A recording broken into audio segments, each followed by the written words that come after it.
ne produira plus. Voilà.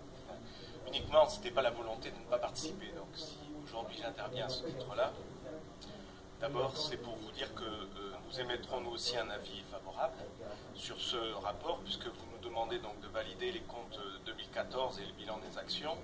Bilan des actions qui révèle être conforme au plan d'action tourisme 2014-2016 qui avait été voté à l'occasion du BP 2014. Quelques mots par contre sur l'ADT, d'ailleurs monsieur le vice-président vient tout à l'heure de le souligner par rapport aux évolutions qu'il va falloir réaliser.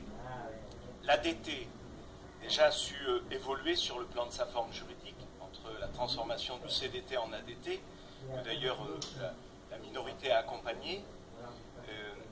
Un fait important, c'est que l'UDOTSI rejoint l'ADT, et ça c'est une très belle évolution, une bonne évolution, nous la partageons. Cependant, l'ADT évolue dans un environnement qui connaît aujourd'hui de fortes mutations.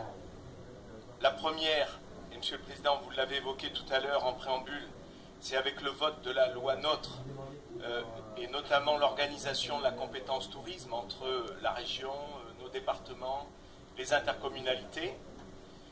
Aussi l'apparition de la grande région au 1er janvier 2016, qui va placer notre département au cœur de cette nouvelle grande région, à proximité notamment d'un département au fort potentiel touristique et la Charente-Maritime.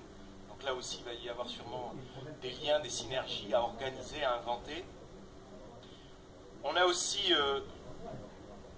au sein de notre territoire départemental, récemment la signature du contrat de destination Bordeaux, qui officialise la reconnaissance par l'État de Bordeaux destination touristique exceptionnelle de France. C'est aussi une très belle chose, et nous devons l'accompagner. La vallée de la Dordogne aussi, et il y a un bout de Dordogne en Gironde qui vient d'être retenu par le ministère comme l'un des 20 destinations majeures de France. Et aussi, au sein même de la Gironde, on observe une montée en puissance des offices de tourisme sur nos territoires. Depuis quelques années, c'est un mouvement inexorable. Je citerai quelques exemples. La création, par exemple, de Médoc Océan, qui est devenu un très gros office de tourisme.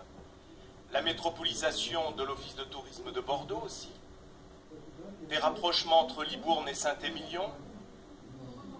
Un cas que je connais bien, par exemple, je vois l'office de tourisme de Blaye avec le patrimoine UNESCO, où il y a 5 ans encore, nous avions un budget de 200 000 € géré par une association. Aujourd'hui, c'est un EPIC avec 1 million d'euros de budget, un accompagnement des intercommunalités. Tout ceci faisant, la professionnalisation de nombreuses structures donc, et la montée en puissance aussi des intercommunalités sur le tourisme, qui se sont dotées souvent notamment d'EPIC. On observe ainsi une concentration des moyens au niveau des offices de tourisme qui leur permettent de mener des actions de promotion territoriale, de commercialisation. Et donc à ce titre-là, l'ADT devra sûrement aussi repenser la promotion et la destination Gironde en lien avec les territoires.